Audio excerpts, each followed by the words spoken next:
How are historical events reflected in age distributions?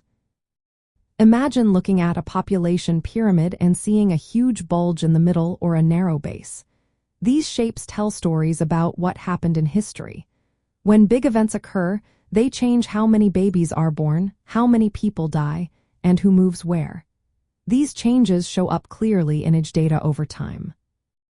After World War II, from about 1946 to 1964, the United States saw a big jump in births. This period is called the baby boom. The economy was strong, soldiers came home, and families decided to have more children. In population pyramids, this shows as a wide base, meaning lots of young children.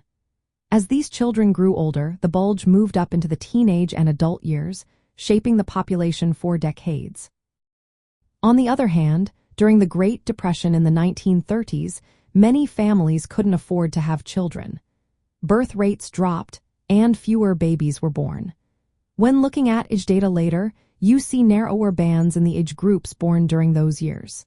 This shows how economic hardship can leave a mark on the population structure. Migration also plays a role. During the early to mid-20th century, the Great Migration saw millions of African Americans move from rural southern states to cities in the North and West. This movement changed the age makeup of these regions, often increasing the number of working-age adults in those areas. These shifts are visible in regional age data and help explain differences in local population structures. Over time, the population of the United States has aged. This is because people are living longer and birth rates have declined. The proportion of Americans aged 65 and older increased from about 8% in 1950 to nearly 13% in 2009. Experts expect this to grow to over 20% by the year 2050.